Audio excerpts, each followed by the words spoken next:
Station 1370 WOCA. WOCA.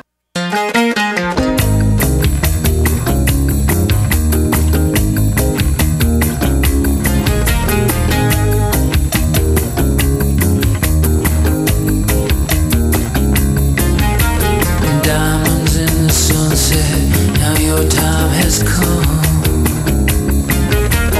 All right, 25 minutes before 10 o'clock. Thank you for tuning in this Wednesday morning. We are going to talk about something fun, and our next guest has given me an idea, actually. Rachel Renee Russo is on the phone, or is it Russo? I'll find out in a second. She's an attorney, it says here. Best-selling author. Among her credentials, Robin, it says that she grows purple flowers. Yeah, which is my inspiration, because on my next resume I'm going to put something about myself similar to that. I don't grow flowers, but I thought I could put, grows piles of laundry that can be cleaned like at the last possible minute and dried. I sometimes show up at work slightly damp, but that's because I'm not quite as good as I could be. Rachel has written a book called Dork Diaries: 7 Tales from a Not So Glam TV Star. It says here it's soon to be made into a film. How about that? That's pretty cool, huh? Rachel Renee Russo, I'm honored to say you're on our show. Thank you for coming on the show, and I apologize for not pronouncing your name correctly. I'm not sure how I did. It's Russell. Yeah, the most simple. Rachel Renee Russell. Yeah. Okay, Rachel. Well, thank you for being on the air with us. So tell me about this. You've obviously sold a lot of books. It says over 13 million copies sold. Yes, that's correct, and we've been translated into over 32 languages worldwide. Wow. So, American kids aren't just reading the books; it's kids all over the world, which kind of blows me away even. And we've recently, our film rights have been optioned by Lionsgate, the blockbuster studio behind Twilight and Hunger Games and Divergent. So we're super excited to see a movie coming out in the next couple of years. Well, that is cool. It's a great time for the book series. And do you get to write the screenplay as well, or does somebody else? No, I'm going to just stick with the books. I'll let the screenwriters, to handle that. I'm really good at children's books. I don't know if I'm a very good screenwriter. So the Dork Diaries are considered children's books. I'm always confused between what's a children's book and what's a young reader book. Well, actually, I write middle grade, and middle grade is from the age about 8 to age 13. So if the child's 8 years old to age 13, they're going to love Dork Diaries. The young adult, I would say, probably is maybe age 14 to 18, which is more high school. Oh, okay.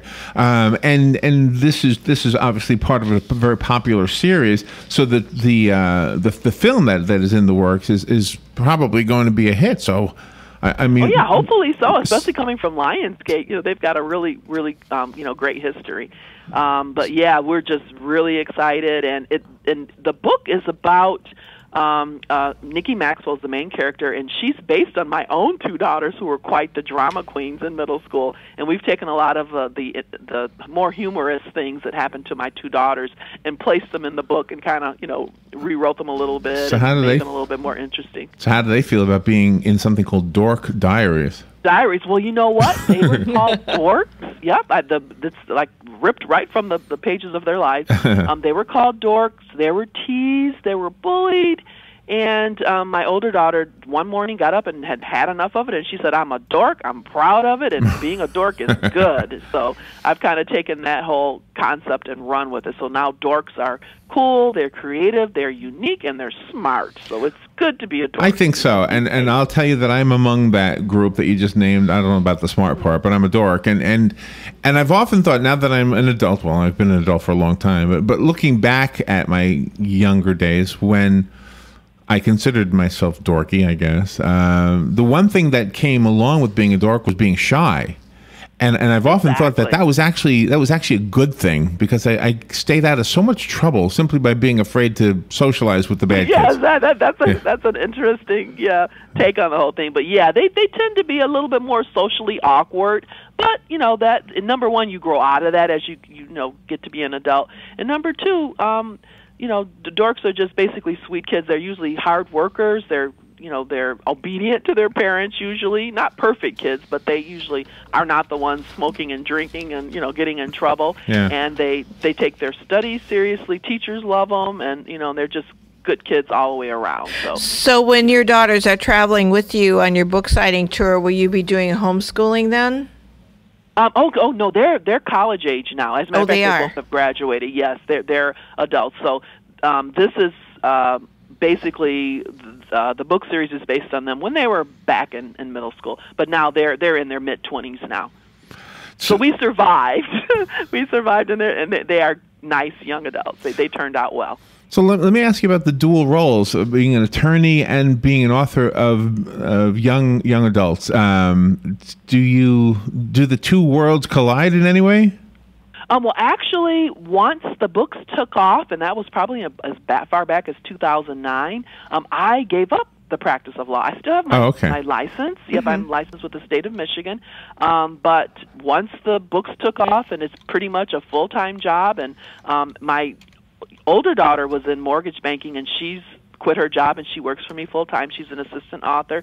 My younger daughter was an elementary school teacher, and she had just basically gotten her degree and worked barely 1 year as a teacher, and she's my full-time illustrator. So all three of us work together writing Dork Diaries, and it's our full-time job. Okay. And we had a lot of fun. And I think I see now the reason I was confused a little bit. Your last name is Russell. Yes. Russell, not Rousseau. There's an actress, but with that name. Yes. Okay. It's a plain old Russell. Okay. When you were writing the stories with your daughter's experiences, did you go back in time to your own experiences when you were their age, and did you find similarities? Oh, most definitely. And really, middle school is all about trying to fit in, trying to figure out who you are. And you're at that point, you're starting to grow, from a kid into a young adult. So, and as a matter of fact, not only is it something that transcends time, American kids have embraced it, and so have kids around the world. And again, we're like in 32 languages. That's cool. It's just a story that any human, male, female, whatever country, whatever age, and even as an adult, you land your dream job, and there's a person there that you have to work with. It's was probably a bully back in high school. So right. What you can learn in middle school and dealing with people and having confidence in who you are is a life lesson you can definitely want to take with you. Rachel, you have a smile in your voice, and you probably know that already. I can hear a happiness to your spirit just coming through the phone. Thank you. I'm a dork too. That's just my dorkiness. Okay, well, that's a good thing though. But I say that because now I'm going to enter something into this conversation that's a little bit disturbing, and it has to do with those two 12-year-olds that were in the news yesterday for stabbing the other 12-year-old. I mean, my goodness. You know what I'm talking about, right? You heard this story? Yes. In Wisconsin, okay. Yeah, Waukesha. Well, the two girls who did the stabbing said they were influenced by reading on the internet this story about this guy, Slender Man, whoever he is. So it's a fictional character, and somehow they got taken into that world. I kind of love what you're doing. You're like the anti... I don't know if I want to call him a bad author, but you're the one who's going to make sense for the kids, the one who's going to read what you've written and taken it to heart, and maybe be, what's the word that they always use, in not enriched, what's the word where you make stronger, encouraged, gosh. Empowered, the word empowered. Yes, exactly. Empowerment, exactly. So I would love for kids to read Dork Diaries, and if they do, they'll come away with coping skills as to how to, deal with bullies. I mean, you use your wit, you use your brains, and if all that fails, find an adult, your parent, teacher, principal, and if it's something that you can't handle yourself, by all means, definitely go to an adult, and an adult will intervene in a bad situation like that. But basically, we are trying to encourage kids that if you're being bullied, and if you are being called dork or nerd or whatever other term that's used, to still know that you're a good person. Right. You're creative, you're unique, and you're different, and that's a good thing. I mean, we don't need everyone to be the same. Again, we're just trying to encourage kids to feel empowered. I've seen your books displayed in the bookstore, and as soon as you walk into the young readers section, there they are, very, very attractive. And there's something about the covers that just draw the person to pick up the book to thumb through it to make sure that's what they want. Right, exactly. And then, too, the book is actually the diary of our main character. So not only is it written in her own handwriting, per se, but she's an artist, so there's like pictures, funny doodles and little comic strips, and as she's communicating her thoughts and fears and dreams and everything else. And I don't have the book, but I went to the website dorkdiaries.com, and I can see what you're talking about. And so my question was: Is that you? Are you the artist as well? No, my younger daughter, I started out, for book 1 and book 2, we were releasing 1 book a year, and I was able to pretty much, handle the workload myself. The book was so successful that my publisher wanted to move to releasing 2 books a year, and there was no way I was going to be able to do 2 books by myself, and that's when I brought my 2 daughters on. So what you're looking at now, my younger daughter is the full-time illustrator. She took over probably about 3 years ago. Wow, and it's all on lined paper. Yes, all the illustrations are by my younger daughter, and then my older daughter is helping to write the books now. And that's how we're able to get 2 books out per year. Okay, now it's all starting to come together. And as I mentioned this, I didn't mean to speak over you, but there's you're doing it on lined paper as if in a composition book, a notebook. Exactly, yeah. Again, this is ripped right out of the, literally almost, right out of a 14-year-old's private diary. Obviously, very fun book. You know what I can imagine in my day when I'd go on a road trip when I was a kid, or even when my son was younger and we'd go on a road trip, the one must-have item was a group of fun books that he would want to read. Yes. So this is a perfect book for in the car. Exactly. And then with our summer release and, all the, families are gearing up for vacations, yes, I hear that a lot, that it's, a top pick for backseat travels, with vacations and that. And what you're doing with Dork Diaries is that you are subliminally advocating creativity in children. Exactly. Because and self-confidence, definitely. Oh, yeah, because, that's like a diary or just writing anything down on paper in its most personal form that really allows the child to express themselves even though they're not going to tell anybody, and they can do their own doodles, their own drawings. They can write their own words, and maybe a few days later reflect on what they've written prior and then think, oh yeah, I can help myself if I got a problem. Exactly. Yep. You've got it. Just to reintroduce you and to introduce you correctly, Rachel Renee Russell is our guest. And where are you right now? Where are you calling from? I am in Chicago right now, and we're in the middle of our Dork Diaries bus tour. Oh, wow. We've got this humongous Greyhound bus-sized bus, and it's wrapped. They call it a wrapped bus, and so it's basically gold, and it's the identical cover of our Dork Diaries Book 7. Oh, that's so it's cool. Gold and yellow, and has our logo, and has all of our characters and doodles. So you're meeting with fans today? Yes, we are. As a matter of fact, we're on a 10-day tour, and it's basically through the Midwest, pretty much Illinois, Missouri, Minnesota, and Wisconsin. So we're meeting fans, and it's just wonderful. Wow. So what are they telling you? What kind of things are the fans saying to you? Do they already know what you look like in advance? Is that pretty much. I think most of our diehard fans, have been following us online and Twitter and Facebook and all that. So we have a pretty big online presence.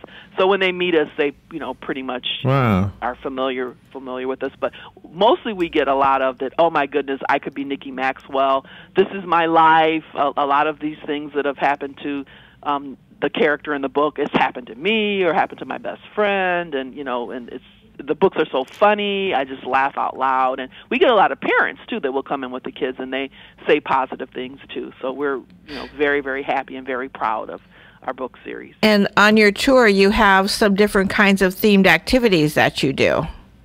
Yes, we have a DJ, a female DJ. As a matter of fact, it seems like a college student. So there's music and there's prizes. We have a wheel where you can spin the wheel and then you get prizes.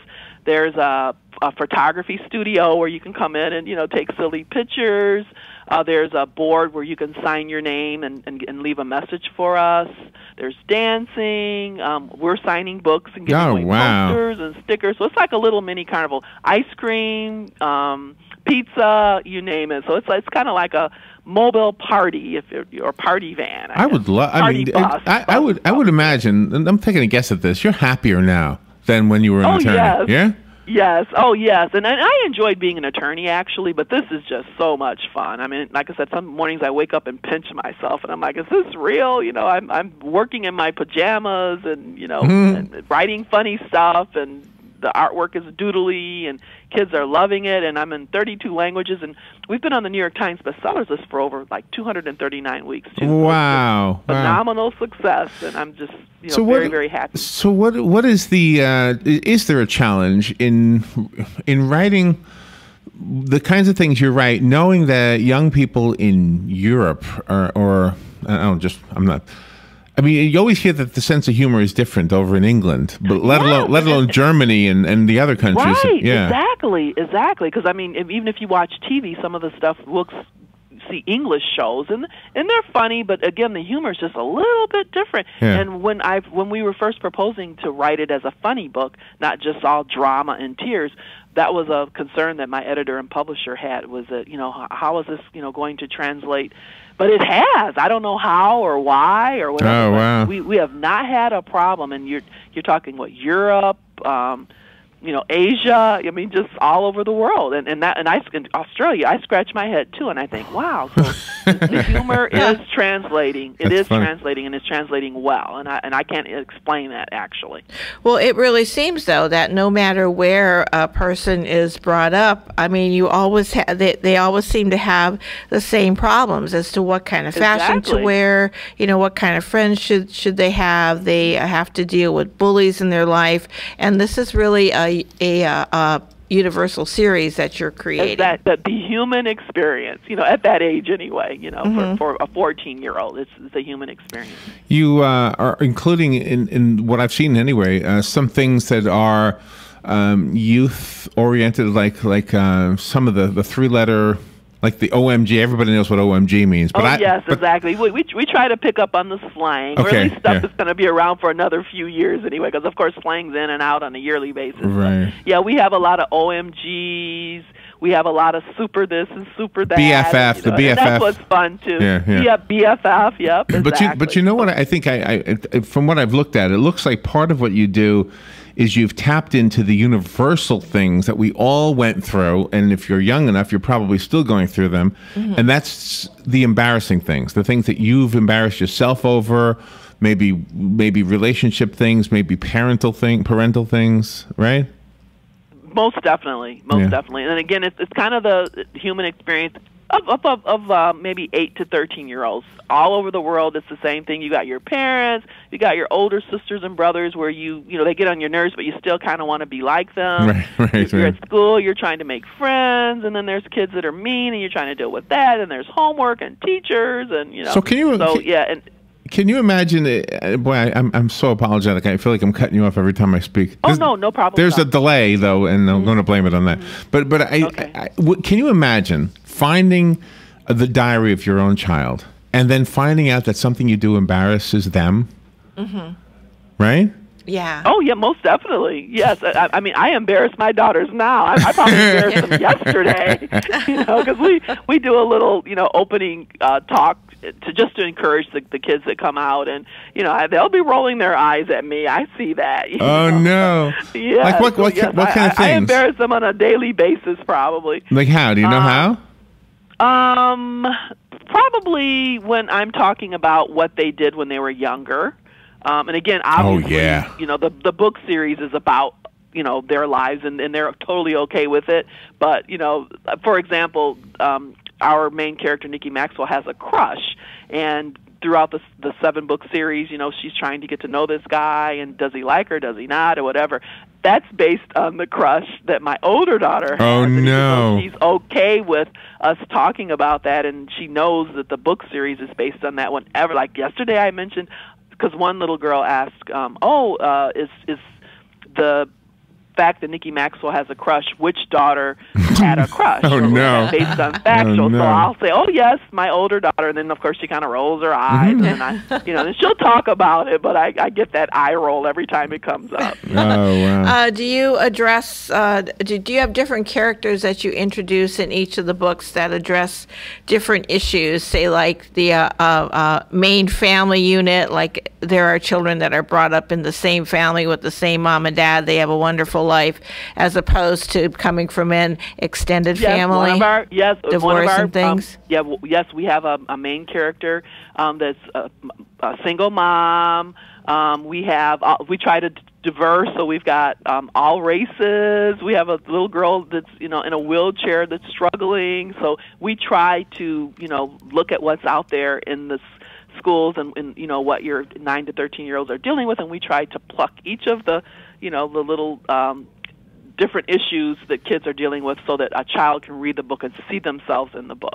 Yeah, that's our goal, is to have a diverse group as possible, dealing with all types of family issues and life issues and that. And that has been a challenge, I think, for a lot of authors and shows made for children, TV shows. I think representing the cross section of America has not always been easy. One of the cartoons that does it, is it Doug, Robin? A cartoon called Doug. Mm-hmm. And there are no white kids or black kids. There's blue, there's yellow, there's every color. Exactly. Yeah, right. And orange. Yeah. Yes. Wonderful. All the different color kids. Great.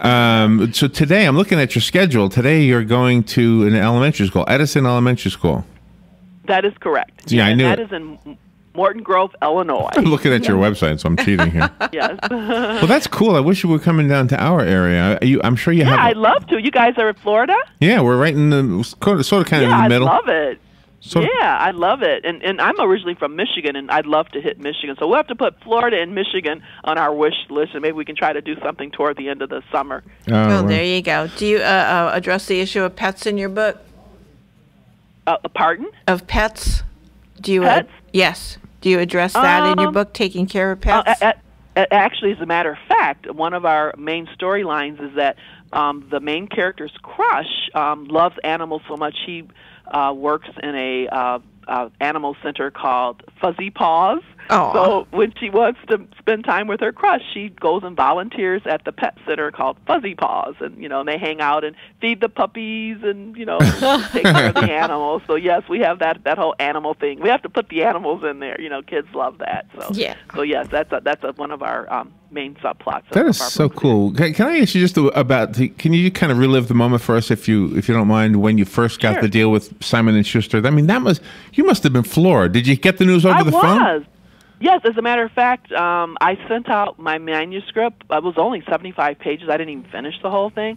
I sent out 75 pages to probably a dozen literary agents, and I was blessed to. He was a young guy. He was I didn't know he was so young at the time, but his name is Daniel Lazar, and he's with Writers House. And Writers House is like, one of the top literary agents in the nation, if not world. So he was interested, and probably because he was younger, he saw this and he found it really attractive. He took it to several publishers. The book went up for auction, and auction means when there's not one publisher that's interested, there's several, and they actually have a bidding war on it, and Simon and Schuster won the auction, and they became the publisher, and the rest is history. So you got the call. What happened? Where were you when you found out? I was at home, and I got a call from Dan saying that Simon and Schuster won the auction. They offered me 6 figures for it, which is unheard of for a new author, and they wanted 2 books right out of the gate. So yes, I fainted, I think, or almost fainted. Wow, that is cool. Awesome. And all this time you've been working with people going through bankruptcy and exactly. I'm a consumer bankruptcy, so I wasn't working for the companies. I had the moms and the dads and the divorcees and the elderly people coming in with their lives in shambles financially. And I really enjoyed that job. I felt like I was helping people. So, but it was this is a whole nother can of worms. I just laugh and, like I said, doodle, and I'm able to be really creative. So you're my favorite job. Delightful interview, Rachel. Thank you so much for being on the air with us today. Thank you. Let's see. The website that I went to is dorkdiaries.com. That is correct. If you're already familiar with the books, then you already are a fan. And hopefully Renee Russell will be in our community and bring that bus down here, right? Yeah. I'd love to hit Gainesville. That sounds You come down in the winter. That's the best time. Great. I'll keep that in mind. Yeah, right now it's a little too hot. Thank you so much, and be safe out there. Thank you, guys. Thank you. All right. We will take a little break, and we will be right back. CA. The moderator. WOCA. News Talk 1370. Good talk. Great conversation. We are The Source. WOCA.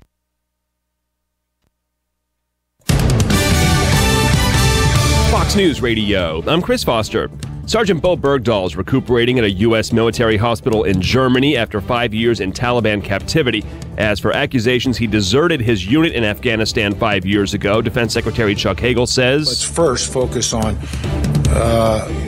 getting Sergeant Bergdahl well, getting his health back, getting him reunified with his family. He says he does not know of any specific instances of troops killed looking for Bergdahl, as some soldiers have claimed. In Hong Kong,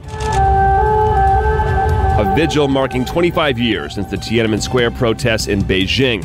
Chinese soldiers killed hundreds or thousands of unarmed protesters and bystanders. There's extra police and military presence in Beijing today, with Chinese censors deleting online comments about the crackdown. Fox News, we report. You decide. Policies issued by American General Life Insurance Company, Houston, Texas. Not available in all states. For details, visit AIGdirect.com. On March 3rd last year, Henry W. faced his own death with incredible courage. He wasn't in an accident. He wasn't ill. He wasn't in any danger. But he faced this reality head on. If he died, his wife and children wouldn't be able to pay the mortgage, make the car payments, or keep up the life they'd had. His family would lose everything. So he picked up the phone and called AIG Direct. He found out that through AIG Direct, he could get a $250,000 life insurance policy for less than $14 a month. Now, he knows that he's helped make his family's future secure, no matter what happens to him. Protecting your family with coverage through AIG Direct is fast, easy, and incredibly affordable. Call AIG Direct right now for a free no-obligation quote. The call takes less than 5 minutes, and you can save up to 70%. Call now. 1-800-425-0474. That's 1-800-425-0474. 1-800-425-0474. Hey, I'm Gary. And I'm Eric. Did you know that Red Eye Radio is on WOCA The Source every night from 2 to 6 a.m. and it's live? That's right. No tape shows here. We know that the news doesn't sleep. And neither do we. So we're here with you live from 2 till 6 a.m. every weekday. Call us 866-90-RED-EYE. So join me, Gary McNamara. And me, Eric Harley, every weeknight to discuss the latest in news and entertainment. Right here on WOCA The Source. Hey, Matt, I know Sunrise Automotive does auto stuff, but I need some tires for my truck. Can you recommend someone? Yes, I can. We do that. No, I mean, I need them installed and balanced and all that. Yep, we do that. Well, my son needed his windows tinted. Yep, we do that. I need my seat replaced. Yep, we do that too. I need a new roof line, a new spoiler, and a new trunk. We can even do that too. Okay, I get it. I suppose you can also do a radio show too, huh? Well, as a matter of fact, join me every Monday at 10 for auto repair with personal care here on The Source. Of course you do. The weather is brought to you by myfwc.com. Life jackets save lives. We're at Florida. Times of sun and clouds today. The high 84 at the coast, 90 inland. And partly cloudy tonight, low 66 well inland, 71 along the coast. Tomorrow, partly sunny with a high of 86 on the coast to 92 inland. On Friday, intervals of clouds and sun, the high 89 to 93. From the Florida Weather Center, I'm meteorologist Joe Lundberg.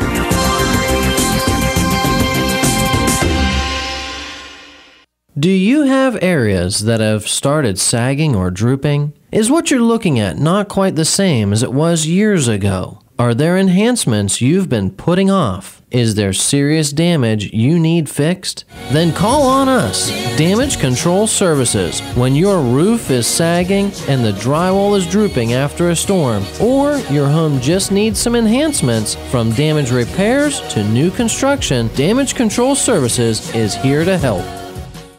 OCA.